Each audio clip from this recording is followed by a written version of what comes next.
Hey everyone, it's Warriors NRL Fanatics. Welcome back to the YouTube channel. Tonight I'm joined by a special guest and the man himself, the legend, Anton Posa. Everyone should know he is. He's a well-known fan in the Warriors community, especially on the Twitter and the X as well. And yeah, I got to meet him for the very first time there in round 4 with the Newcastle Knights there in Auckland, New Zealand. It was great to finally get to meet him, and he's actually joining me.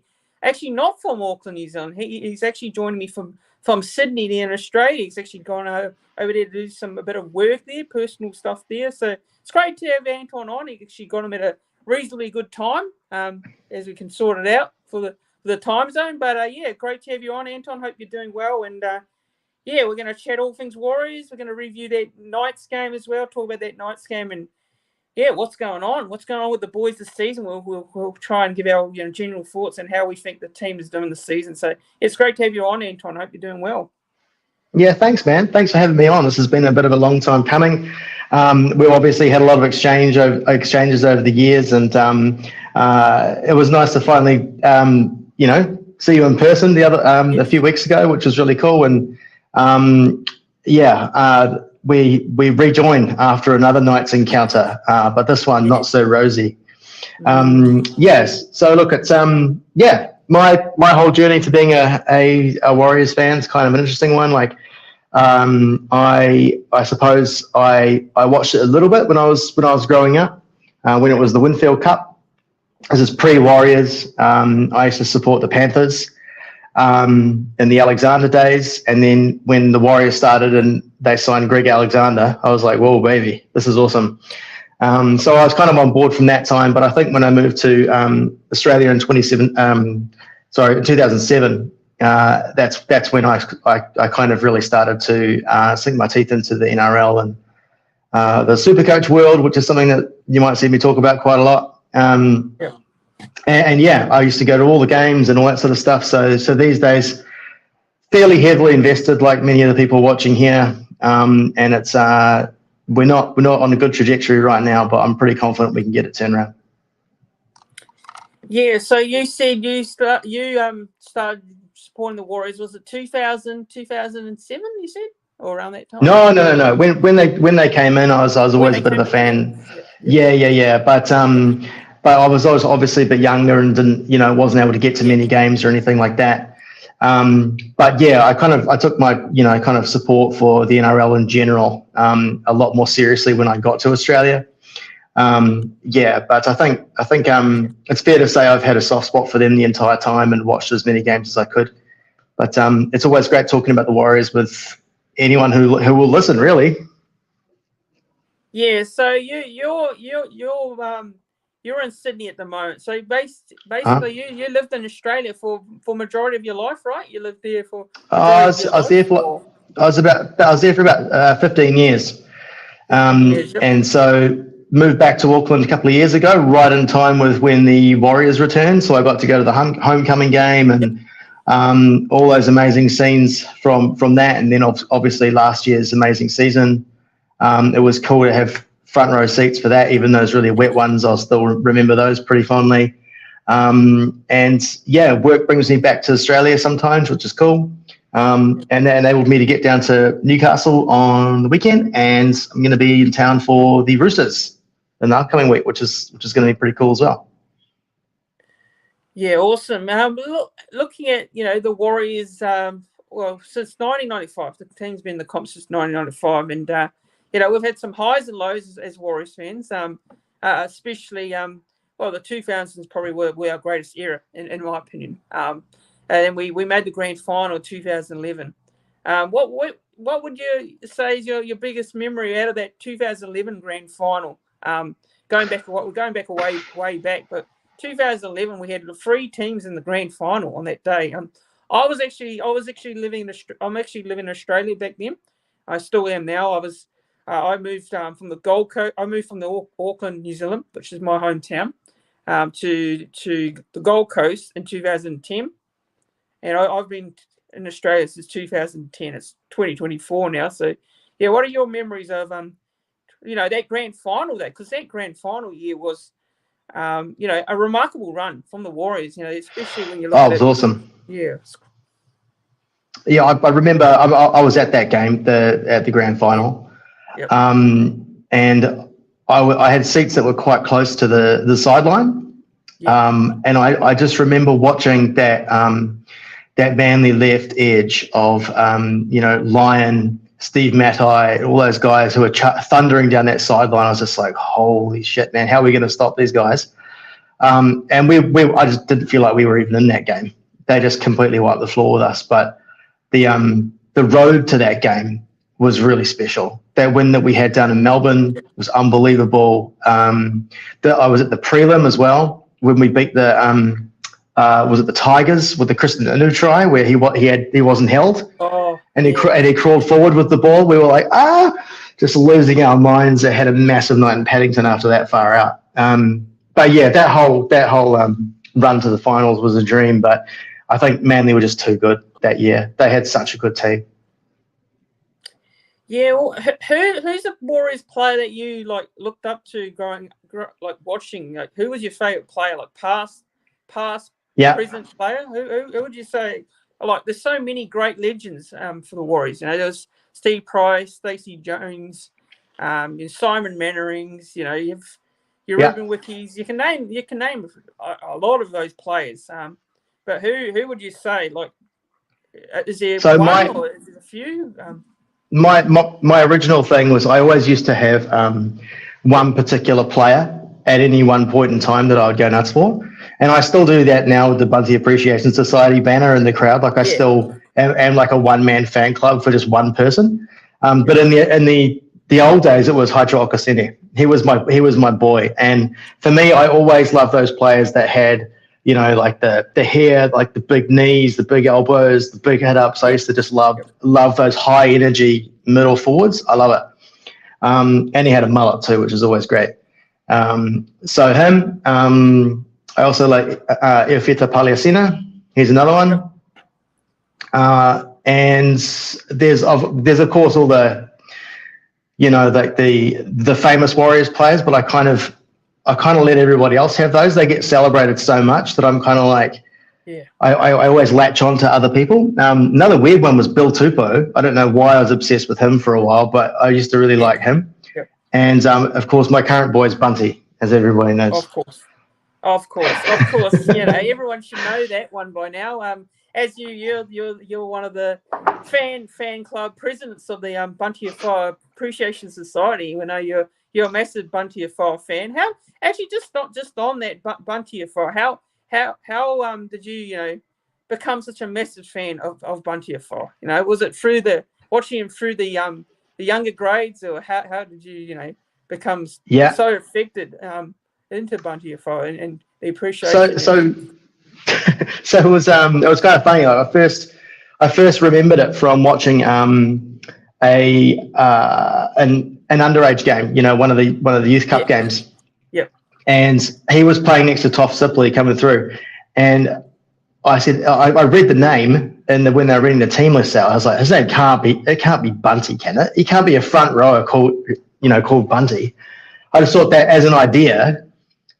I was imagining what he was going to look like in my head. Like I imagined like almost a round muscle ball with no neck. He would look a bit like a pie in my mind. That was coming towards you. But when he ran out, I was like, this is even better. Far out. So he had the big hair. He had the big knees. I was like, oh my gosh, this is right back to these Hydro days. Plus, it just feels good to scream out the word Bunty. How good is that sound? I was doing it in Newcastle, and everyone was turning around all the time. It was kind of funny. Yeah, because no one else was cheering for Bunty. and the sign. How did that come about? The sign, when did you start having an idea that you're gonna have a sign? Right from his debut. When the first game I saw of him was 2016, and I don't know if it was his debut actually. It was his first game that I saw in person, and I went to Canberra to watch it. And in those days, it was a kind of like an A2 or A3 foam core thing, and I just wrote it on by hand, and it was pretty scratchy or whatever. And I remember taking it into the ground, and security were like, "What does that mean?" I said, "Oh, he's a player." And they were like, "What's a player?" I said, "Well, that's his name." his name's Bunty. And they were like, I don't believe you. I think it's some weird sex thing. I said, no, it's not a weird sex thing. It's the guy's name. And he was like, I had to stand there for 15 minutes while they got a program, and they were like, oh shit, there is a guy called Bunty. So like I got down there. I'm the only guy with a sign, and I think his first touch he dropped the ball, and second touch he got thrown over the sideline. So that was when he was playing in the second row. So it was a rocky start for the BAS, but we hung in there. We upgraded the sign, and here we are. Yeah, and a lot of people are showing their appreciation. They love the story, and Mel saying you love it. So yeah, like I always love listening to stories like that, especially when you got passionate fans like yourself, who love a player in particular, and you get out there and you make a sign, and that's what I love. I really love that sort of stuff, especially hearing that story, because Bunty's come through. He's been around the club for a while. He's been around the club for years. He's a player that a lot of people like. He's a fan favorite. He's always been a fan favorite at the Warriors at the club. So yes, he has his critics. He has people where there are some people that aren't too big fans of him at the time. But I think this year, since he came back, he's come back. I think he's actually come back really strongly. I do feel like we did miss him over the past couple of weeks. And I think against the Knights, I thought he was really good off the bench. And what are your thoughts on that? Because I thought he was actually quite good off the bench. It's a bit hard, for him to come off the bench and with not many minutes and try and I thought he was good. I thought he was putting himself in the right position when he came on, and he was kind of where he needed to be. There was a couple of times when players got away from the first tackler, and he seemed to be the one that would reel them in if they came back through the middle. So he was doing that part of his job really well. Really disappointing when he gave away that penalty, which was quite early in the tackle count, and he wasn't the only one to do it, but it's just a real shame, because I think that was the one blemish on the time he did have on the field. But yeah, I just wonder if that whole game plan was really working. The whole holding them down, slowing the gameplay down, because we just seem to not be getting the message from the ref that we were holding on too long, and we were definitely offside a lot. From my seat in the stadium, we were slow getting back onside pretty much all game. Yeah, and just going into having a look into the viewers' chat. Say hello to the viewers. Hope you guys are doing well. So if you got any questions or comments, feel free to chuck them into that live YouTube chat there. And yeah, if you got any questions to Anton, feel free to ask them in the chat there. And we've got here Cumberland. He's similar to Theka and Big Joe Vungan. I was talking about that's the one. Bunty there. So yeah, yeah. What are your thoughts there on that comment? Yeah, love a big man. They've got the same sort of big man energy. Yeah. His presence was missed, I think, when he was gone. It's easy to say someone who doesn't play huge minutes doesn't have a huge role, but I feel like his work around the middle of the field, in particular around the ruck, and making sure he's always square and keeping the markers onside and whatever, is really good. He's good in the wrestle, but yeah, I just think we kind of seem to lack a bit of a direction around our middles at the moment, which is kind of making their hard work come undone a little bit. Yeah, exactly. And just a question here. From Bleach saying here, how can we fit Zion and Bunty in the same team? Easy, bro. Easy. I've got a 17 coming for you later, and I'll explain exactly how. Oh yeah, awesome. Should be good. But anyway, so just looking back, just want to go back on last season. As a whole. We first year under Webby, Andrew Webster comes in. There's a lot of maybe question marks, because he's a rookie coach, and he hasn't coached the NRL before, but he's had some good coaching pedigree, assistant coaching pedigree with Penrith, with Ivan, working alongside Ivan. Now going into that going into the season, like for me, I think expectations were very low because of the previous years. What about you? For you, like going into that year, Anton, how did you feel like when Webster was appointed? Because we know that when Ivan was appointed, he didn't have a lot of experience as a coach as well. So how did you feel at the time? Well, I mean, if we remember where we were at the time, we were coming. We had Nathan Brown come in. We had Stacey Jones come in as interim coach. Honestly, we've just gone through the shittest period I can remember in the club's history. So spirits were pretty blooming low. And statistically, if you are going to get a new coach, unless you get someone who is like a 1 or a 2, like maybe a Craig Bellamy or Trent Robinson, or Ivan Cleary, unless you get one of those, and we weren't going to, then you are better off going with an unproven coach, someone who brings something different, that no one's going to have any preconceived ideas about, the players that won't have any baggage with. I'd never heard of Andrew Webster, to be honest. I'd never heard of him. And when his name got thrown up, I did what everybody else did and jumped online and said, who's this guy? But I was pleasantly surprised whenever I talked to anybody who was at the Panthers or had anything to do with the Panthers. They were all singing his praises and said the young guys in particular that have come through his system, they all love him and they all responded really, really well to him.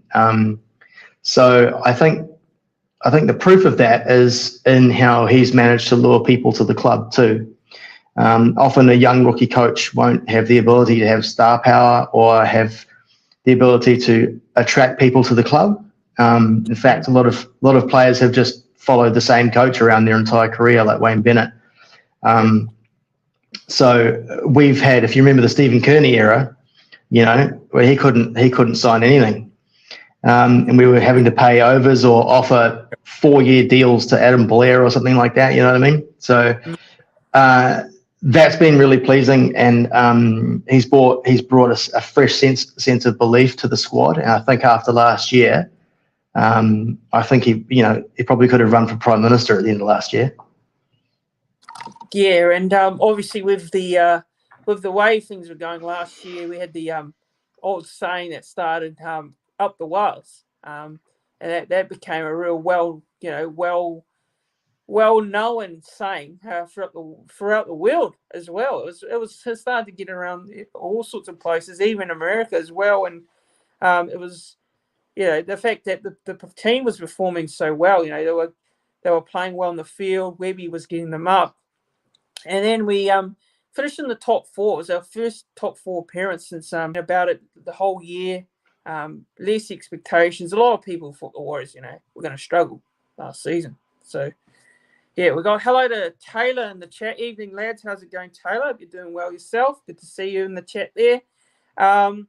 Yeah, so look, the whole season last year was outstanding. It was a great year last year. We made the finals. We got into the top 4. We went to the finals and we played Penrith and the Broncos, albeit, both those teams were just too much of a class above the Warriors.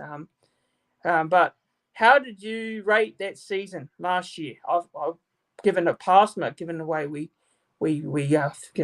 got there to be top 4 under Webby in this first season. How did you rate it? How did you rate it? No, it was a fantastic season. I mean, any angle that you look at it from, it was a success. I mean, we didn't win a premiership, no, but we were coming from 14th. We were coming from a side that has basically had not a lot to cheer about for a really long time. There are a whole lot of stories within that were awesome. You saw, Sean Johnson's back with his family. You saw, we knew we were going to get Roger halfway through the year. We were like, yes, that's going to happen. So there were all these little moments that happened throughout the season that were just fantastic. And there was that one game against the Sharks where they were pumping us, and then that story happened after the game where Sean went in the sheds and was like, "Are we going to have a crack? We're going to have a crack," and everyone was like, yeah, fuck it, let's go. And then they went out there and they stole it. It was an amazing game. But those are the types of games that you remember from a season. And then on Jerry Croker's 300th, we we won that as well, which is a hard game to win with all that pressure. Youngsters coming through. Ali Lautawa played his first game. Sifakula came through. We've unearthed some really good players there. And just, I think it was really nice to see an attack that clicks and a defense that is resilient. So you make an error, you defend it. So it's not like if you drop the ball on your 30-meter line, you just know that they're going to score in that set. It wasn't like that. It was like if you drop the ball, everyone was going to back each other to defend it. This year, I'm not so sure. This year, even though our defense was better this week, I don't know whether we believed our own hype a bit too much and thought it was going to be a bit easier than it was. A lot of the players were talking about top four. They were talking about winning premierships. They were talking about all this sort of stuff even before a ball was kicked. So as a fan, you're kind of like, yeah, I mean, I wasn't worried about the season at all.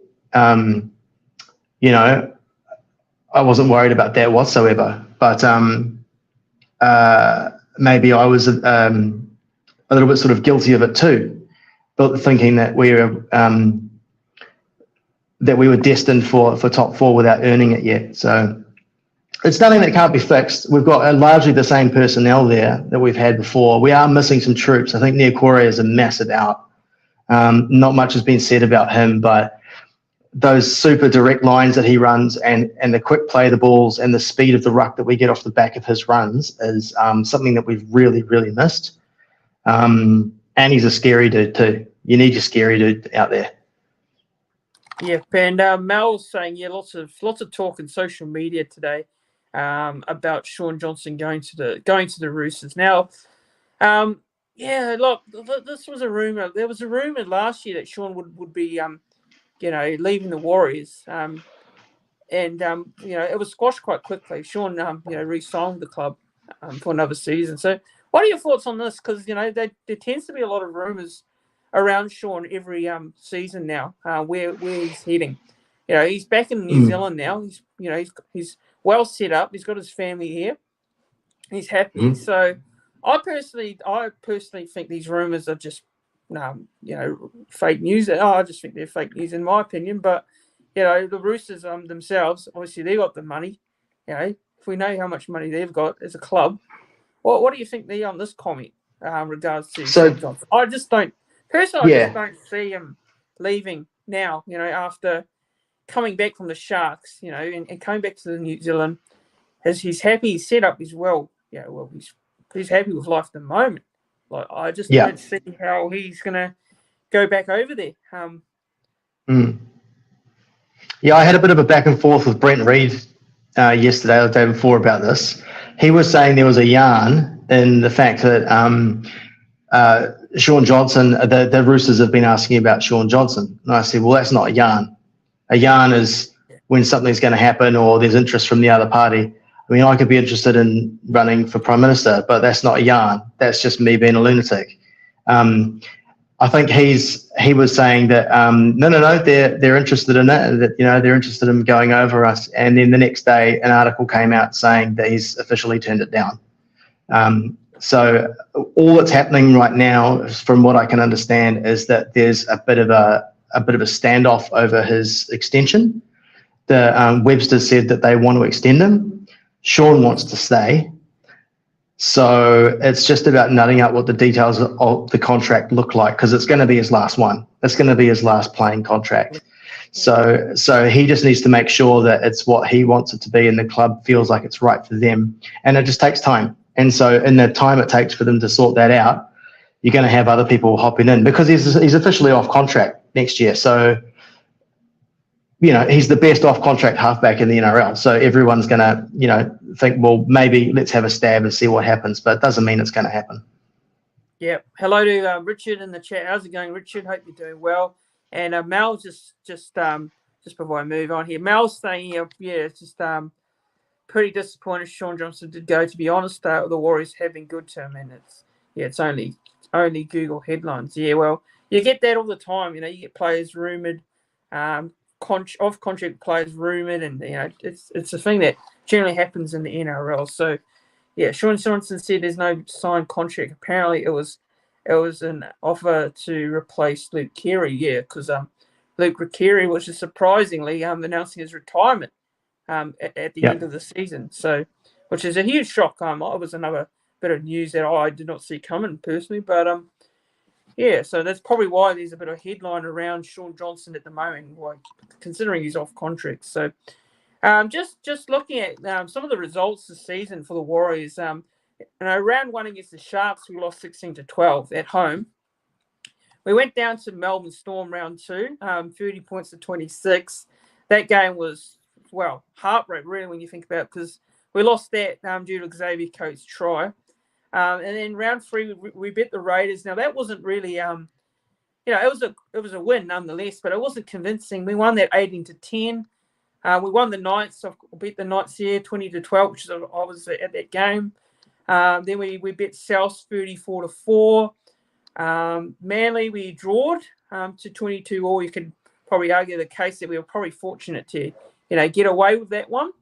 The Dragons obviously 30-12, Titans 27-24, and then the Knights 14-8. So when you look at those results, Anton, when you look at those results this season so far, which of the results for you right at the moment, the past couple of weeks, have probably really sort of let you down, disappointed you the most? Because obviously you probably say, the Dragons, the Titans game, and the Knights game last week. Yeah. Because I think. Yeah. Sorry, you go. Yeah, no, like I said there, I think those for me are the results that really disappoint me the most, because the only complete result, complete performance was against South in round 5, 34-4. But the Rabbitohs are not in great form. They're struggling. They're down the bottom. So,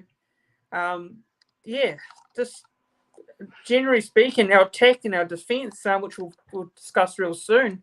What are your thoughts there, those results here? Because the draw was definitely probably lucky.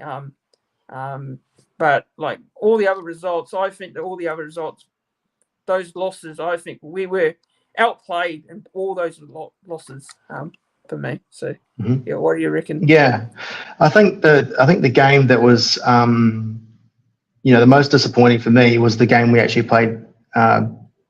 We played the best. And that was the Melbourne Storm game. I thought we looked really good in that game. We looked really, really good in that game. Our attacking shape was really good. Everything we did was at speed. Everyone was running onto the ball. We scrambled well in defence. And I was so gutted that we couldn't get the win from that, because I think we thought we'd done enough to win it.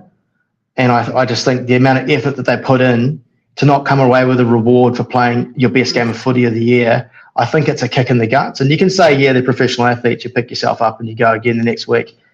Yeah, but if you beat Melbourne in Melbourne, something that you've not been able to do for 13 years or whatever it is, then, if you do that, that's a statement to the competition.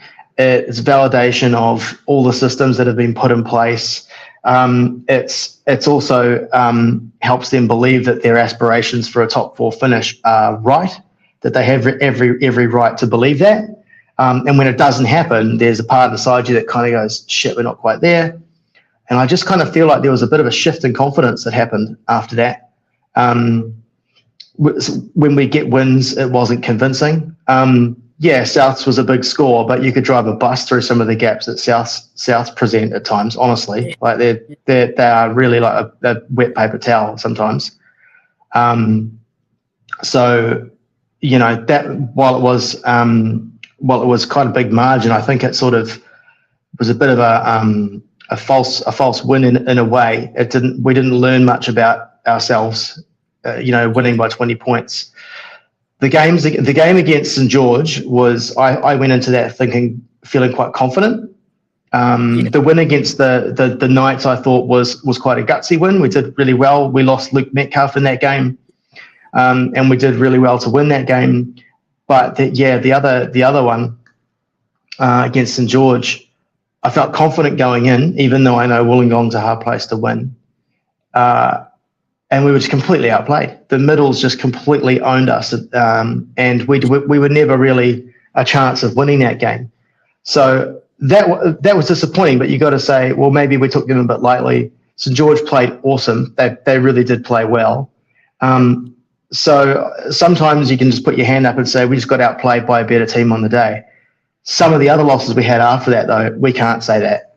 I don't think the Titans were a great team. They gave us plenty of chances to win, and we stuffed it up. The Knights gave us so many opportunities this weekend to win. We were parked in their 20 for ages, and it was just too easy. My seats were quite elevated. They were undercover, the posh ones, and was looking down. Well, I didn't want to get caught in that rain. It was supposed to be horrible. Even Ronald McDonald fell over. I don't know if anyone saw that. That was pretty good at halftime. Yeah, he lost his wig and got a big skid mark up his backside. It was pretty good. Anyway, I got a good look at the shape, the attacking shape, and I was watching a lot of the defence and the ways that we were shifting across and marking. The one thing I noticed across the board was that we were slow in what we were doing. I get that it was wet and all that sort of stuff, but we were slow getting back. We were often offside, and we were slow getting off them in the ruck. And the Newcastle fans were screaming for our players to get off them, get off them, get off them. And in my mind, I was going, hurry up and get off them, get off them. I was doing it too because I knew we were going to give away penalties. And the first couple, I was like, okay, we're just kind of finding that line where the ref lets you get away with. And then usually once you know what their line is, you don't keep pushing the ref because they're going to keep pinging it. But we didn't seem to learn our lessons. We dropped balls and we needed to hold them. And just everything we did looked really telegraphed and slow in attack.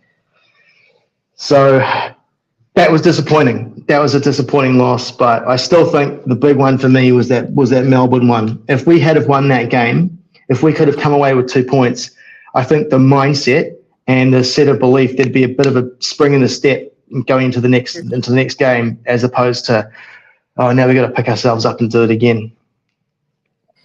Yeah, and that Melbourne game was probably, it felt for me like, a real missed opportunity. It did because, there was a lot of talk going around. The Warriors haven't won in Melbourne in a very long time. I think it's 2014, 15 we haven't won there. And the last time that was Cappy McFadden was the coach, and he's the recruitment manager now. So it's just crazy. It's crazy in itself. But we had that opportunity. We had an opportunity. We led that game against the Storm, and we really we let ourselves down. The last couple of minutes, we probably could have finished that off a lot better. And then obviously Xavier Coates scored that try, which is a try you have to give credit to because it was just an incredible bit of skills, to go up and score that from what he did. Yeah, to put a dagger in my back from that angle was quite impressive. Oh, I'm back. You're back. I'm not too sure what happened there. Yeah, I'm back. So look, the Melbourne game obviously was, a game missed opportunity. Then that Manly game at home, it felt like, we didn't start off pretty well. Like we were down 16-0. A lot of people were happy with the draw. Now I had mixed views on it. I really had mixed views on it. I was pretty happy we fought back. Don't get me wrong. I was happy we fought back to get back in it. But then Golden Point, we had a few opportunities, and we didn't ice these opportunities. Had a chance at the field goal. Well, what are your thoughts? Because I felt like from that Manly game we saw some signs. We saw some signs of the performance, and then we carried on the next couple of weeks. What are your thoughts? And this is what I was talking about with confidence too, and energy. They came out flat as a pancake at the start of that game, and they got punished for it. The forwards were making meters way too easily, which is usually something that we hang our hat on when we've got our starting front rowers on the field. We always say that, it's when they go off that things change. So I thought they more or less completely steamrolled us through the middle through that first half. And it was only when we felt like the game was in the balance and we might lose this game, suddenly there was this up-tempo urgency about what we were doing in the middle. There was really quick one off the ruck plays with just a quick player ball and off you go. Like there was none of this kind of side to side, business and, crabbing across the field and looking for a way in only to get tackled for like a 2 meter gain. There was none of that. It was all really direct and really quick, and we got back into the game. Having said that, I think where I was happy with the result is that I felt we were lucky to get away with the win, with a draw. After that first half, I didn't think we deserved to have a chance to get back into the game after what we dished up in the first half, because they were just so much better than us in that half. But then, I thought in Golden Point, we were the only team that looked like that we were going to win it. We were the one who was getting in position the most. Yep. And I think if anyone was going to win that game, it was going to be us in Golden Point. But, I mean, that's neither here nor there because it was a draw. But, it was a tough one because I kind of walked away from it going like, we didn't play very well again. But just, a point's a point, though. You've got to take it. Yeah, and I felt like, we probably got a bit fortunate there. And, look, Manly, maybe they would have felt that they probably could have, definitely won that game. And, they had off to a big lead. And they've been a very good team to start the season as well. And just a question I got from the viewers as well. So we'll get to these questions. Question from Hosea. He's asking here, we've been asked to trust the process for a few years. Do we continue to trust the game plan, or is it time to switch it up before 3 losses turn to 4, maybe 5? Yeah, I personally think it's sort of, in that situation where we got to change up the game plan a little bit more, because what we're doing on the field at the moment is, not we're not executing that game plan. But what do you reckon there, Anton? Because that's I personally think. I don't know who's telling us to trust the process. I think that's something that we hear a lot around fan circles, but I don't think the coach is telling us to trust the process. I think to understand, we're not going that well, but to understand the game plan, you need to kind of, for us to make changes in that regard, you kind of got to understand what the game plan is, what are we trying to do, and where is it going wrong. So it seems to me that there is a clear game plan when it comes to territory. SJ's putting up and under kicks that we're intentionally not contesting, and the idea is you pin them down in the corner. They struggle to get out of their end. They put a kick in, and you get the ball in good ball. You'll get it in the 40-meter line. That 40-meter gets to 50. And you'll get more attacking opportunities when you do that. However, we're letting them out of their end too easy, which is that's just errors, that's attitude, that's concentration, that can be fixed. Yep. But when we're in good ball, when we're in the 20 and we're attacking in the 20, that needs to change. That I think our approach to that whole area of our game is fundamentally not working. I think Sean is far too dominant on the ball. I think we need to start seeing a bit more. What I would like to see is seeing a bit more discretion from Wade. I would like to see him have more runs and throw it out to Tamaito nice and early, rather than always giving it to Sean or Tohu, because that seems to be 80% of the ball goes to those two guys, and they're calling all of the shots. Sean's floating from one side of the field to the other, which kind of creates confusion, and it also crunches Tamaito's space because he doesn't do that. He seems to stay on one side. So I just think there's a general lack of cohesion happening out there in attack. And I was even saying to you off air as well, there was one play where I was watching Tamaito come across the field, and you could see by his body language he was wanting Jackson Ford to drop under. He was wanting him to do that straight line and hit that channel, and he just kept pushing out. He kept pushing out with Roger. Everybody just pushed out, and nobody came under. In the end, we saw him take the tackle, and he got up and just had his hands out, because the cameras wouldn't have seen necessarily that. But I was watching Tamaito. He was pissed off that no one seemed to be able to read what he was doing. So yes, there's a lot of attention happening on him, saying he's the problem and he's the one who's costing us this and that. But it's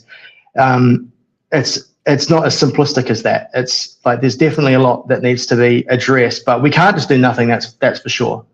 Yeah. There's a fundamental problem happening there in attack in particular, and we've got to try and figure out how to unlock it, because we've got so much attacking skill there and attacking weaponry, and none of it's firing. Yeah, and Jose is just saying here that our most dominating wins comes from when Roger isn't playing centre. And do we keep him there or do we move him? Because look, I've been seeing a lot of debate on the Warriors fans on socials, on the Twitter, the Facebook groups, the Instagram pages. There's a lot of debate around what do you do with RTS now. I said a couple of weeks ago that why not move him to the wing and bring in someone like a Pompey or an Ali Lautoa. What are your thoughts here on that? Because there's some people saying also that that move Chance out and put RTS to fullback. There's a lot of debate around it. Now, personally, I don't actually think that putting RTS back at fullback is going to really solve the attacking issues of the Warriors at the moment. I think what C&K is doing right now, I think he's been our best. I think he's been one of our best on the field. Him with AFB, the likes of the Barnetts as well. I think they can put their hands up and say they've been playing well. This season so far. What do you reckon here on RTS? There's a lot of questions on whether he should be staying in the centres or do you move him to the wing? Do you play him back at fullback? I personally would probably put him back at fullback. I think C&K's doing an all right job at the moment, but what do you reckon? Well, Roger's been it's almost a headache. If Roger was a player that we didn't know, if he was new to the NRL and he was a centre that was just coming into grade and he was playing in that role, you'd say, hey, this centre's playing really well. He's making heaps of meters, getting lots of tackle breaks. He's putting his hand up like a Matt Timokor, for example. Like he's playing a similar kind of way, right? But because he's Roger Tuivasa-Sheck and because he's won a Dally M and because he's done his other things, we kind of go, well, he's not being used properly. How can we get more out of him? Blah, blah. So then it's like, well, what's his biggest asset to a team? For me, it's his run meters. So centre is not the place where you put a run meter guy. You want him running through the middle, or you want him out wide where he's taking your kick returns or your one off the ruck second tackles. And I think I would like him on the wing, but my only hesitation with it is when we saw him play fullback and on the wing a few weeks ago, he had some real shockers under the high ball. He's been real shaky under there, and I think I don't know whether that's a reason not to move him there because Montoya's not been doing much better. But I actually like the idea of moving Rog one out to wing and moving Montoya one in. Montoya's got a big target on him right now, right? He's not the most popular guy, but last year when we saw him fill in at centre, he was a gun. He had a really good kick chase, and he always completed his tackles. He was in the right areas all the time, sort of defensively, and I just think it's worth a shot because I think those two together, they've had up to 10 rounds where they've been learning each other's plays. They've been working on their communication. It'd be a shame to just chuck that out in the hope that something gets better, because I don't know if it will. If you're going to put Adam Pompey on there or Ali Lautoa, who's played one game of NRL and hope to unleash Roger Tuivasa-Sheck, I just think that's unrealistic. So what I would like to do is continue to build that partnership, but do it in a different way where Montoya plays a much more simplified role, because I think if you do that, he's going to have less errors in him, and he's going to have more stability in what his role is going forward, and that's going to free up Roger to do all of his other stuff. Because I think when he gets the ball, he's kind of looking to make an impact on the game every time. He's not looking to get a quick play of the ball like most centres do. He's trying to do these runs through the middle like a fullback, and it actually slows our momentum down because he can often come across the field further than what he goes forward, and it just allows that defensive line to just kind of set. So yeah, I'm kind of with you. I think I wouldn't mind seeing him on the wing, to be honest. But I don't like the idea of just kind of wholesale changes. I like the idea of of continuing to build the partnership there and the communication, because we're struggling with it a bit. Yeah, and Jose is the same here. And I like to see Montoya at centre too. And just on Montoya, like I think he's probably struggling. I think he personally is struggling for a bit of confidence at the moment. I think his form is probably not where you'd expect it to be. But look, last year, he I think he was good last year. I think the only issue I had with Montoya is, there's times in this game where he's defensively, getting a bit caught out there. So I don't know. What are your thoughts on this, Anton? Is it a bit harsh, or am I being a bit fair? Or because I know that Montoya is a player that can do a lot of the hard yards for the Warriors on the field, especially when he moves the ball. But there are some moments where he has the odd error, defensively. He can get a bit caught out. Like he's not the only one. I'm not saying he's the only one, but he's a player that can, be, a consistent player, but can also have his moments as well. What are your thoughts? 100% agree. He's been quite error prone especially the last few weeks. So it's probably, if he could start the season again now, I think he'd love to do that. It's not been the greatest start for him. We saw him make a good line break in the game early against Newcastle, and looked like he was on. But I think our entire outside backs haven't looked good. It's been the same for Dallin in the weeks leading up to this game. They were much better this week, I thought. Rocco and Dallin on that edge, they were much better. But in weeks gone by, those two were terrible. Like their defense has been really bad. So just single Marcelo out, I get it. Like he's making errors and stuff, but there are wingers across the competition, even in some of the top teams, that are making silly errors week to week. Like like Will Warbrick and some of these guys that roll around every week. Mariner for the Broncos, I get they're a bit younger in their careers, but it still happens. So what you don't want is those errors to be happening in your own end. You'd rather see the error on a try scoring play or something, I'd stick with him personally. I know it's a tough watch at the moment, but we've got to. I won't say trust the process. We have to. we have to keep improving across the board. Everyone needs to improve. Yeah, and I'm seeing quite a few people, single out Rocky Berry. Like Rocky Berry, I think's had a pretty good solid start to the season, and he's had his moments for the past couple of weeks defensively. And some people are pretty hypercritical of the amount of meters he makes when he runs. What are your thoughts? Because I personally am a massive Rocky Berry fan. I've always been the one that defends the guy. I've been a fan of him since his junior days. He had a great year last year. When he came into the side, start off this year quite well as well. But I know he's had some defensive issues there the past couple of weeks. A few missed tackles there, and what are your thoughts? Just what are your thoughts on Rocky Berry? Because he's a very good young talented player. But he is also under a lot of pressure. He's also a lot of teams will put him under pressure. What are your thoughts? I think Rocco's just improved so much over the last year. At the start of last season, I think I don't think everybody had him in their final 17 for the end of the season. I thought Viliame Vailea might have beaten him to a spot.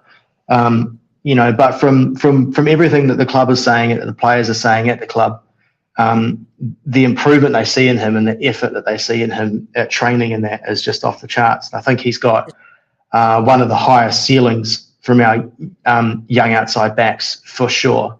And he is developing week to week. It's just, there was a really bad miss off the scrum in the Titans game. Did you remember that one? He just got shown up by Albert Kelly like real bad. Like that was a bad game for him. But, every young centre will have those. So, look, if you're going to take a player out, you've got to replace him with someone that you know is going to go better. And right now, I don't think we've got that available to us. Yes, we've got Ali Lautawa, who I'm sure will get a shot at some point this season. Same for Pompey, like he will have a role to play as well. But I don't know what it says to a young player when you drop them after like one bad game or a couple of errors in terms of like how committed you are to their development. So I think he's worth persisting with for sure. And I think even on if you watch the try where Watini Zelezniak scored in the corner and it got pulled back for Jackson Ford's obstruction, that early ball and that early shift that he does to put him into space is really good. We just haven't got that whip play right yet, but Rocco is so important to that scoring play for Dallin that you can't just take that cog out of the machine. It's not a smart thing to do. We just haven't got the whole attack clicking yet. But defensively, I think he's got improvement, and absolutely, of course. Yeah, so just actually going to that game now for around that game in St. Knights on the Sunday there, when 14 points to 8 was the score. How did you feel like about this game? What were your general overall thoughts? Because it was a tough slog. It was a tough slog for sure. We only scored one try and they scored two. It was the first half was just pretty standard, just the way we've been playing over the past couple of weeks. And at 14-8 was the final score. What were your thoughts just on that game? Like generally, just for me, pure frustration and disappointment is the way I summed it up, because we had our chances. We definitely had our chances, but we just can't take them at the moment. It's pretty much how we've been going this year. It's pretty much how you sum it up so far this season for me. Yeah. I hear what you're saying. I mean, for me, it was a road trip with my younger brother. So we jumped on the highway and went down the road and met his new girlfriend. And it was like, it's going to be a great game of footy. She's actually a Newcastle fan. I said, well, I'm not too keen on that. And he was like, no, she's cool. I said, oh, okay. But we got on the road and it was all good. We were giving each other a hard case down the road, and then got to the game, and it was fun. The whole stadium was really good. I was quite excited for the game, and it was just a really low quality game as well. It was just like the Knights weren't good. The Knights were shit, and we were shit. We were even worse. So overall, leaving the stadium was kind of like, felt like I should ask for some money back. It was such a crap game. There were so many knock-ons, so many penalties, errors. We had an important second row ruled out before the game even started. That stuffed up our bench. We had nothing in attack. We had them parked down in their 20 for what seemed like forever, and we just kept falling over our own feet like Ronald McDonald on the sideline at halftime. We couldn't seem to get it together. Don't know if anyone saw that. Oh, and that's the thing. Like the way this game went was just the odd the same. We give away a penalty. We make an error. It's just things that keep compounding us over the past couple of weeks. So some of the decisions of the calls from the officials, I don't really want to harp on and make. I personally am not blaming the refereeing for this game, the decisions, but the biggest call was that try, no penalty try to Watini Zelezniak. What were your thoughts on that? Because, like for me, it looked clear as day as a penalty try, and I'm looking for it as a biased Warriors fan perspective, of course. But that one. That was not a penalty try, and then the other one I think was an obstruction. I think it was against Jackson Ford. For me was I didn't see any issue in what Ford was doing. What are your thoughts there? Some of those calls, especially some of those calls, but look, they're not the reason we lost. Don't get me wrong. I personally am not blaming the officiating because I thought we weren't good enough at the end of the day. But what were your thoughts on those calls? Because They were frustrating, really. They were frustrating calls, and we were trying to just get back in that game. Yeah. So let's go for the Jackson Ford obstruction first, because that's probably easier for me to understand. That one there, I was only watching the try scorer. So after Dallin he put the ball down, I was out of my seat. I was kind of going up to my brother's girlfriend and telling her, we're coming back, baby. And then the old hands came up in the air, and she was like, oh no, we're coming back. So that wasn't too fun. But then looking at it on the big screen, like, it was quite clear he did get run into his chest. Sure, Hastings played for it for sure, but that's something players are trained to do now, and the smart ones are really good at it. They run in, even Jackson Ford earlier in the game, he was tackled in a crusher.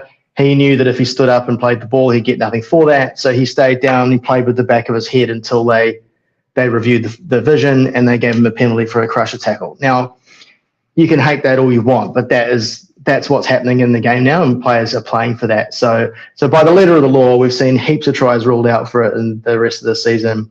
That one was a no try. I was happy with that. The Watene-Zelezniak one, I was like, when he put it down, I could tell by the players around him that he hadn't scored it, right? He got up and he went a bit like this, but nobody else was excited from the Warriors. I think everybody thought that he didn't get it down. Yeah. So I was like, well, he's in the bin then. He's in the bin for sure.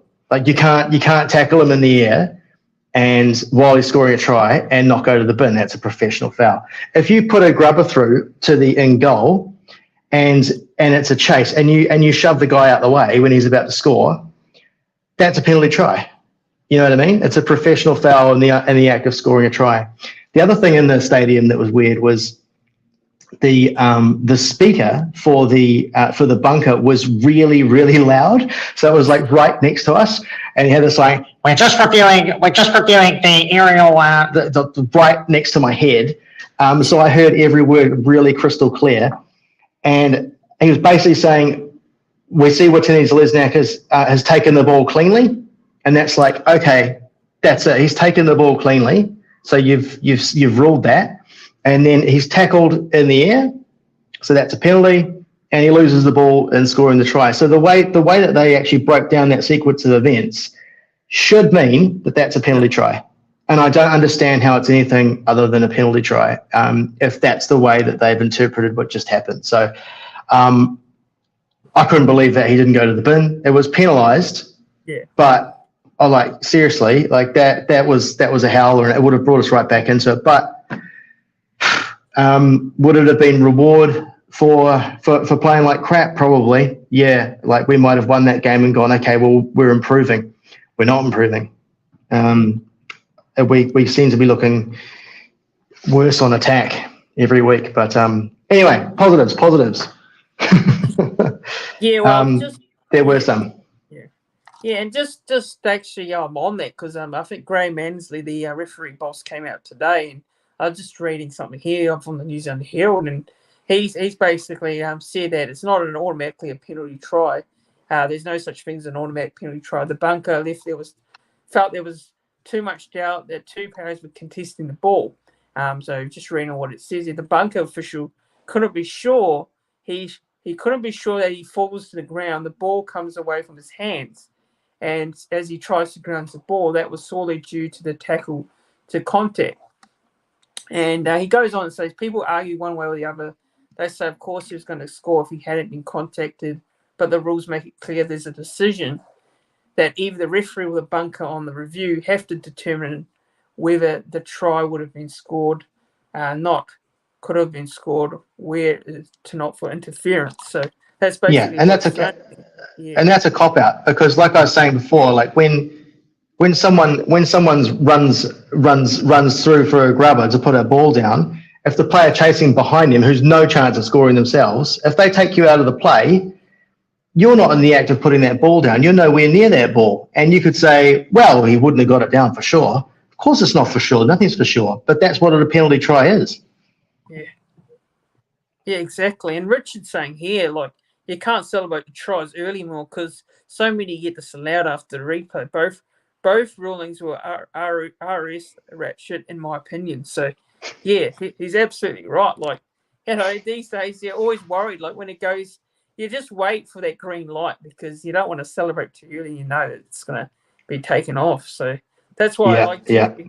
Generally, I always make sure before celebrating to see if the bunkers actually checked it and cleared it straight away. Because otherwise, you're going to celebrate and then suddenly it's no try and you're like, oh, I celebrated for no reason at all. So, But anyway, so look, at the end of the day, we just weren't really good enough, 14-8, and it goes on, as another loss in the column. Four losses in a row, or getting close to 4 losses in a row now. Actually, I think we're 3 losses in a row because we lost to the Dragons, we lost to the Titans, we drew to Manly, so that's actually 3 losses on the trot. Now we're getting into the tough next couple of weeks. And I want to talk about this one because the next couple of weeks are really difficult. So we got the Panthers at Magic Round, but we got the Roosters this week in Sydney, and that is going to be generally a very difficult one for us. And then we got the Dolphins. Dolphins at home after the Panthers Magic Round, which I'll be attending. For those of you wondering if I'm going, I'll be there for Magic Round. Should be good. And then we got the Dolphins at home. Then we got the bye. So.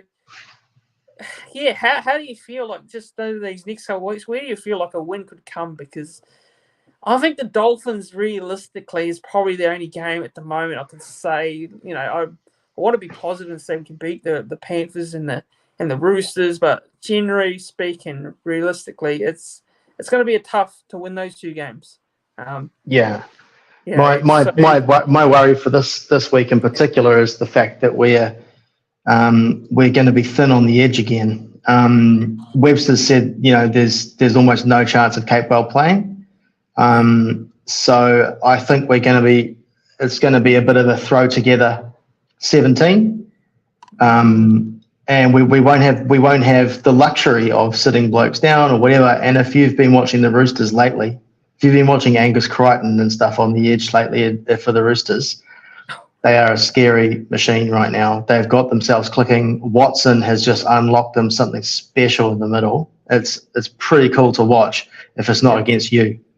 They just spanked the Broncos last weekend pretty convincingly.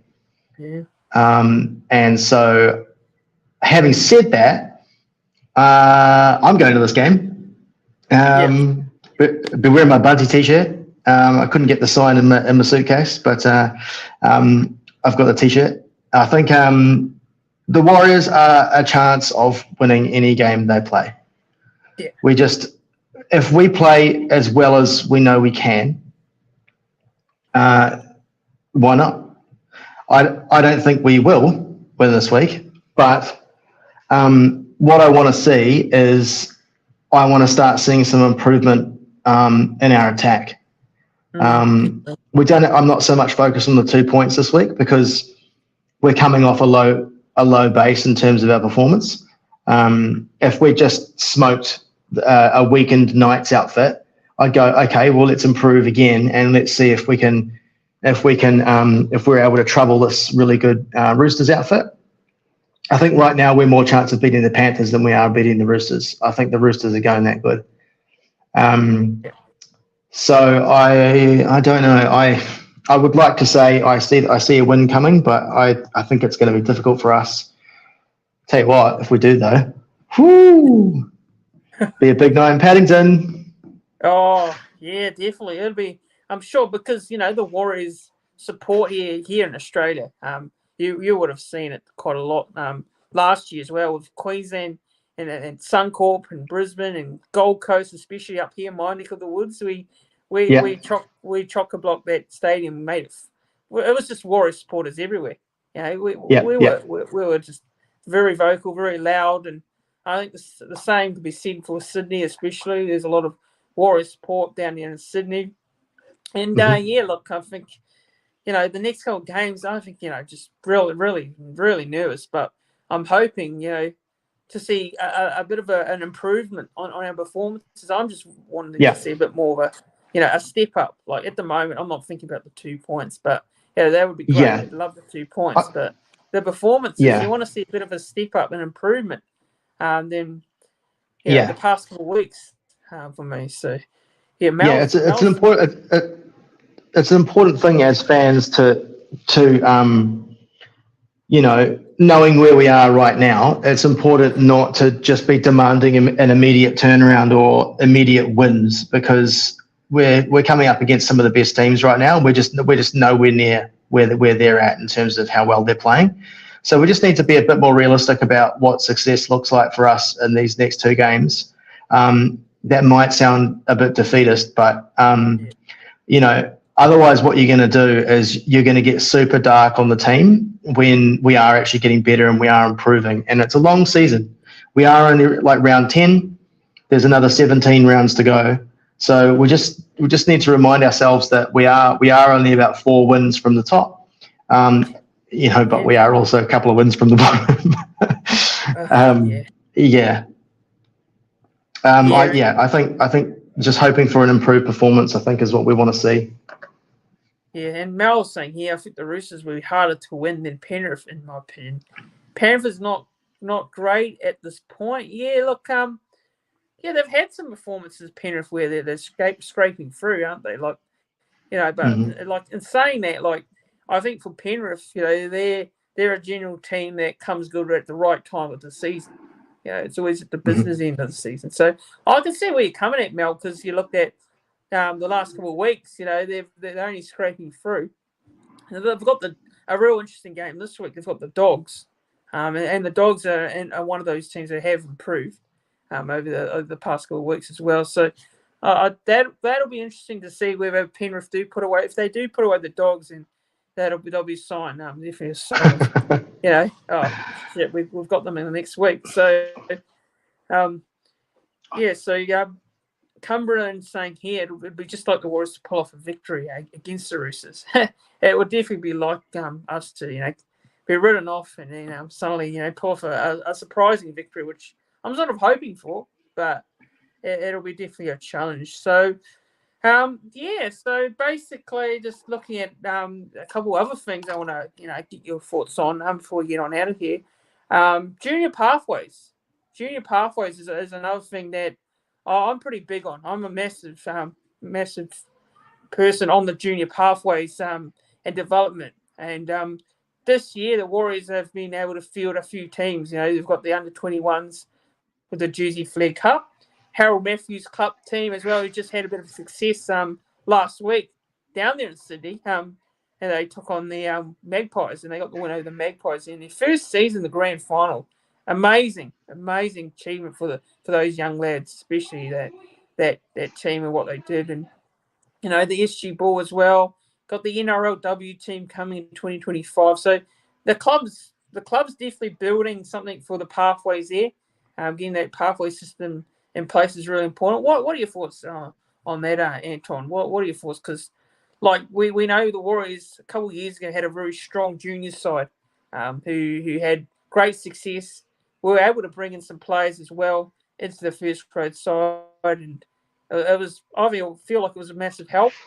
But also you can say that sometimes it's can be a bit of a hindrance as well, because some of the other clubs you can see, like the other Aussie clubs, will come and look and pinch the talent. But what are your thoughts there on the first thing on the Harold Matthews team? I don't know if you saw it, if you watched the grand final, if you saw that.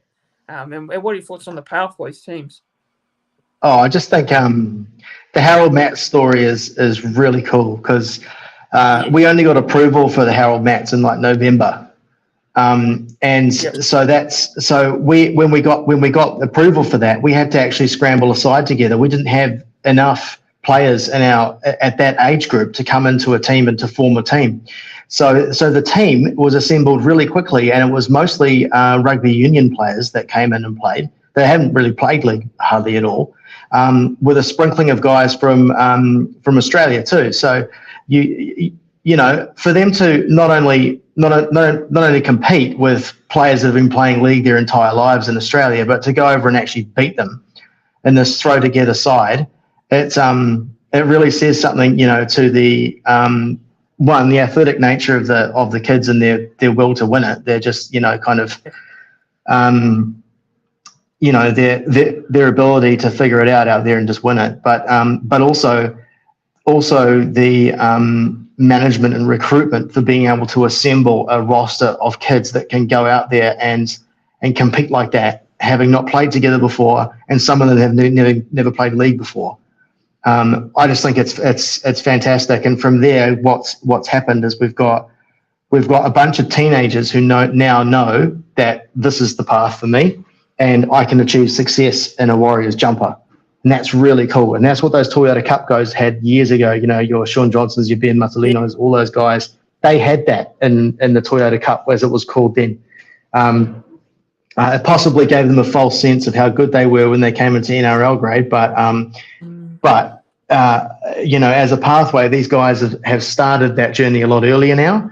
They'll go on to play SG Ball. They'll go on to play, in the New South Wales Cup. And, hopefully we see more than a handful of those guys in our first grade side in, say, 5-6 years' time. Yeah, and Mel's is saying here, our juniors here that have some talent for sure, absolutely. And you look at the looks of your Zion Maus, your Lennox Tumilolas as well, who came through that Harold Matthews team, who was one of the man of the match players there as well. So they've got some very good young talented players, and I'm sure it's all about giving them that time and patience and just developing them well, before they get an opportunity in the future. So yeah, I love what we're doing. I love what we're doing, and it's got a shout out to the pathways as well, and the CEO Cameron George and Mark Robinson. They're really investing in that area. So that's sort of the coaches as well. Shout out to the coaches as well that do a lot of the hard work as well. And I'm looking forward to next year because NRLW, we're going to have a team in the NRLW competition.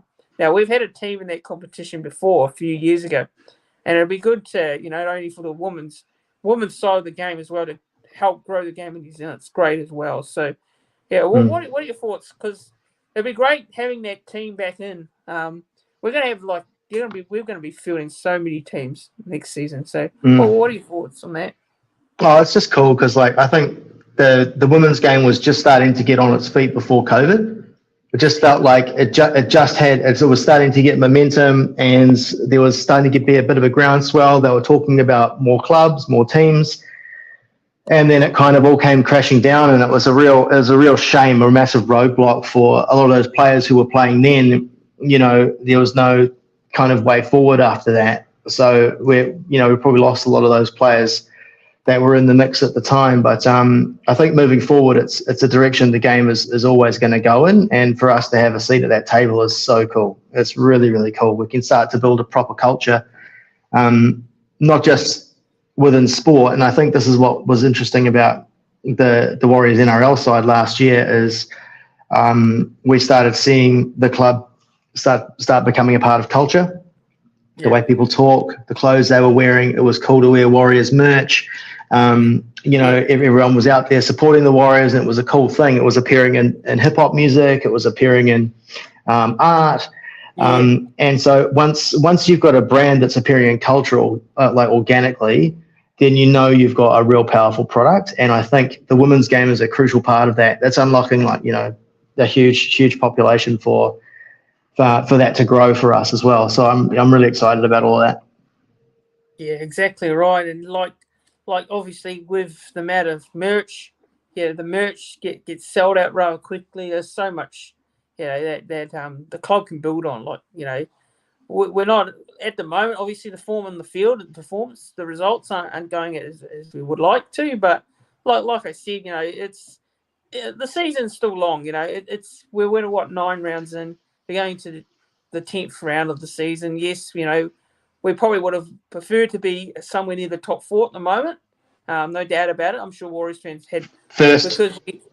Yeah, we would love to be first. Minor premiers at this rate. Well, at that stage, we'll be at the top of the table. We'd love to be there, but like I'm saying, it only takes a couple of wins, and a couple of confidence boosting performances, and it can all change. It can all change rather quickly. That's how how the NRL is. It's a sport, rugby league, and it can all happen in rather quick, dramatic change of events. So, if we can put in a few performances over the next couple of weeks, and maybe get at least one or two victories, it could really change. It could really change the season. So, how do you feel like now we're going into the next couple of weeks? Now we're going into the bye, and then how do you think? Do you feel pretty confident still that we can turn it around? Anton, do you think we can turn this around? And get back to where we were, last season? Because I feel like last year we timed that run pretty well. We went on a bit of a winning run there, and we got into the top four. Now at the moment, I personally don't believe we're a top four side.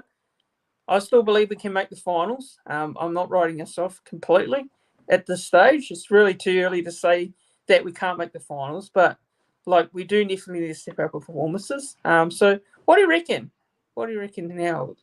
I'm not prepared to say where we'll finish, because I think we could finish anywhere depending on how we go. If we find a way to get back to what we were doing last year, then there's no reason why we couldn't make the top four. Look what the Knights did on their run last year and how many games they won in a row. It was unbelievable. If we can, manage to get some of our players back, and actually keep our best 17 on the park for an extended period of time, that'll make a huge difference. Look at the Broncos; they just lost Adam Reynolds for a huge chunk of the season. Things like that can really affect other teams. So we've had a lot of injuries, but we'll get players back. I don't know. How do I feel about us at the moment? I feel like every week we're getting a bit worse in terms of our attack. Yep. I think we could use a bye right now. I think other teams have had a bye already, and they look better for it. So you look at Melbourne and teams like that; they look better for having their bye. The Sharks. We'll see how the Eels go this week. So to not have a bye till round 13, I think it is. That's a long time to not have a rest as a playing group. So I don't hold out a lot of hope in terms of winning the next couple of games, but I'm hoping that we improve to the point where we feel like we've got a game winning mojo back. And I think we can do that. I think we can turn it around really quick, but it's a big test for Andrew Webster now. He's not had us in a funk like this before. He's not had us completely fall off with our attack like this. So huge test for him. Yeah, and Jose is the same. Yeah, it'd be a miracle if we could turn things around, but I believe in miracles up the wires. So yeah, good on you, man. Realistically, you look at it now, it's just based on what you see on the field and performances. It's really tough period for us at the moment. It really is a tough period. Look, for me, I obviously find it tough at the moment to say where I can feel confident to say where we'd be in the finals this year. But I say this right now, and it can all change rather quickly over the next couple of weeks or months. But looking at how we're going at the moment, and be quite honest, at the moment we're definitely not in a position to say we're top 8 team at the moment. So yeah, that's how I feel. That's just generally how I feel. We're playing like a team who's coming 14th. Yeah, and we are 14th. We are 14th. Yep. We're in the bottom 4, which is as a real contrast to last year and where we were at this point of the season. Yeah, I think that pretty much. I just want to give you, just quick thoughts on the game this week with the Roosters. Maybe give your team. How you reckon we should line up? Because Teamless Tuesdays is tomorrow. Are there going to be changes, Anton? Who are you going with? Because you've got probably a squad in mind, a team in mind that you'd select. I'm looking at one here. You go on. Yeah, go on. So I reckon this isn't necessarily the team I think they're going to run out. this is the team I would pick. Yeah. So I'd go CNK at fullback. Right. On the left, I'd have Roger on the left wing with Montoya inside him, not physically. Then on the right wing, I'd have Rocco Berry next to Dallin on the wing. I'd stick with Tamaita Martin at 6. I'd stick with SJ at 7. Yep. The only temptation I've got with that, and I could see it working if the game plan was adjusted, is if you swap Tamaita Martin with Taine Tuapiki. He was originally a 6 coming through the grades. Plays fullback now. We know he's capable of it. But I don't think it's time to pull that trigger yet. I think the problem with Tamaita is not Tamaita. I think it's the entire attacking shape. Yeah. But that's neither here nor there. Forwards, I'd have Adam Fanua-Blake at 8, Egan 9, and I'd go for Bunty at number 10. Yep. I would start Mitch Barnett in the second row because I think otherwise we're going to be too exposed against their edges, which are we're going to need some stiff defence on the edge because that's how they attack. And I would have Harris at 13. Forward 12. Yep. My bench is Walker at 14, Tom Ale at 15, Zion Mau at 16, and Jacob Laban at 17. So that is the way I would cut it. Yep. Again, you're looking at AFB, and the interchange would be Laban would come on for about half an hour towards the end, and Mitch Barnett would go back into the prop rotation. Yeah, I like that. I like that team. I think it's a really well balanced team that you've gone with. Jose is saying here, I like that. He likes the team as well. So I think it's really interesting because I have a big reps on Chanel Harris-Tavita.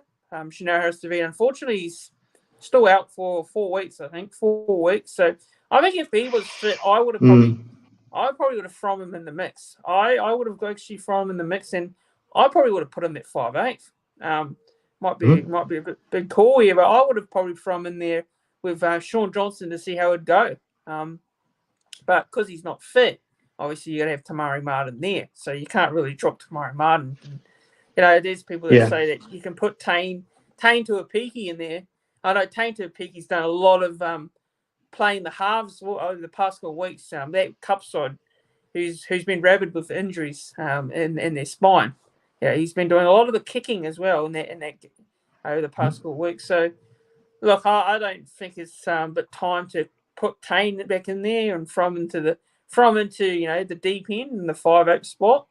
You've got to give Tamari another opportunity there. And look, I think Tamari's probably not doing enough at the moment. That's just my opinion on it.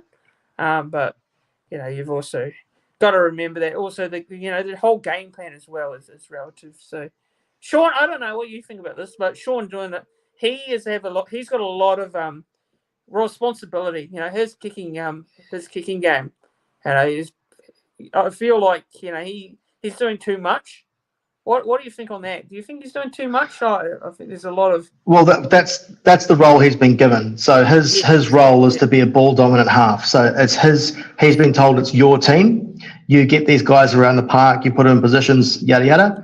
I don't think the rest of the team is necessarily understanding what he's going to do. Sometimes I find it strange that sometimes in those in the wet weather that we just had there. Why we didn't get a couple of balls nudged in against the goalposts or make it hard for the defenders, make it a 50-50 in a contest to actually score a try. I think the reason we're not seeing that is because of the new rules with the dropouts, where if it's a forced dropout, it's 50-50 as to whether you get the ball back or not. But my view on that is you should be trying to get it as a try first. And if you get a dropout, that's a consolation prize. I think he is possibly doing too much. It is possibly a bit too much. Like the other players aren't quite on board with what's happening. So it doesn't mean it can't be fixed. You see other players in the comp. For example, Nathan Cleary is a lot like that. Yeah. But you still see a clear role for Jerome Luai on that left edge. He still stays on the left, and he still has a lot of spark in attack. So Wade Egan needs to take a bit of responsibility there about how to get the ball to Tamati on the short side and see if he can come up with something. Yeah, and Jose is saying here, is Webby improving the way he uses his bench? Well, what do you reckon on that one? Because I have had a few doubts and question marks with the selections of the bench over the past couple of weeks. Obviously with Zion, being dropped the previous week, I didn't quite understand why he was entirely dropped, because I thought he played well. For me, coming off the bench. What are your thoughts? What are your thoughts there on that question in regards to the bench? Like, is the bench doing enough right now? I think they're just reluctant to play guys like Zion if they can avoid it. I think they still feel like internally he's probably a bit underdone for NRL yet. He still needs a bit of time. I don't know if anybody watched the Cup game in the weekend. Yeah. He had a shocker in his second stint. He came on, knocked the ball on twice, gave away a penalty. Like, he had a real shocker in that second half. So I mean, look, that said, he should be able to still come on and make an impact for 20 minutes, because our other guys play big minutes. AFB plays big minutes, so does Harris, so does Barnett, so does Ford. So for me, I think the week before last, he probably which week was it? I think it was the St George game. I think he got that wrong. Adam Pompey was on the bench or something. There was a really weird looking bench, and I think he just got that wrong. And then last week, God, I'm having to cast my mind back to 2 weeks ago to what the bench was. But I know this week it was affected by injury. Kurt Capewell was supposed to start. Mitch Barnett was supposed to be in the front row, and then we would have had a much cleaner looking bench, but we didn't get that luxury. And the 18th man was Pompey, so he wouldn't have been on the bench normally. I don't believe, but because he was 18th man, he was the guy that had to come in. So it wasn't ideal, but I think you're probably going to get a sort of makeup on the bench that we can assemble, because we're running pretty light on options. Mm. Yeah, and just I personally feel like right now we do miss Lukey Metcalf. I think when Lukey Metcalf got injured, I felt like it was a blow. Like, he brings a different dynamic to the Warriors attack. I think he brings a lot. Some people, question his defense, but I feel like what Metcalf brings is a totally different, way of playing in the attack for the Warriors. I think him getting injured, I was completely gutted, when he got injured, because I'm a massive fan of Luke Metcalf. I absolutely love him as a player, and he's a nice guy, a really nice guy as well. Met him in person. He is, yeah. Yeah, him getting injured, and then you had Freddie Lustig, getting that suspension as well.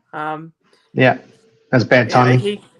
That was bad timing. And we had Murata Niokore. Now he is having a run of injuries. He's been sitting on the sideline for a lot this season. So, what are you? Yeah. Are you worried? Like, Murata Niokore, since we've signed him, like he's been a bit like last year. He had games where he was very consistent. He's played games and he's either been suspended. This year he's just having a lot of luck with injuries. What are your thoughts on? Yeah. I think Murata Niokore is a great player. He's a great player. He's really talented, and I think since he's come to us, he's done a good job. But unfortunately, he's not having the bit of luck, isn't he? Like this year with the injuries. So he had some last year. He had that hip drop tackle. He got suspended for that, and that was just when they were cracking down on it and started giving out big penalties for hip drops and stuff. So he was one of the first guys to cop that. He had a high tackle he got suspended for as well. Sure. The thing that he's got now is not related to anything else. That's a Lisfranc injury in his mid-foot. His problem is he's got massive big feet. So if he breaks a foot, it's like a Tyrannosaurus snapping something, But so, yeah, I mean, those foot injuries, apparently they're they're really awkward to heal. They have low blood supply or whatever. But I mean, the sooner we get him back, the better. I actually think like he's massively important for us off the bench. Remember when he was coming off the bench for Parramatta? That was the team that was the year they made the grand final. He's a really underrated and undervalued component of our team, and gives you that edge cover as well if something goes wrong. Because right now we're using Mitch Barnett to do that, and we need him in the middle. But unfortunately, I think he's going to have to push wide this week. Yeah, then we've got Jazz, obviously. Jazz is just a bit... He's just having that rotten sort of luck, and I feel for Jazz. Great guy, Jazz Savang. He's a real great guy to... when you get a photo of him, he's really nice bloke, and he's got a hamstring injury. He's got 4 to 6 weeks, according to the Warriors website at the moment. And, Paul Roach as well is another who's had a bit of has a concussion. And, our injury list is quite long. It is quite long as well when you think about it. But I think going into this season, I didn't have any fears about our depth, but now it's starting to have that fear the past couple of weeks, especially when you look at our forwards. I don't think I've ever thought I'd be worried about it going into this season. Well, we've actually we've used some of the most players of our squad of any team in the NRL this year. We've used a lot of our top 30. I think it's like about 28 players or something silly like that.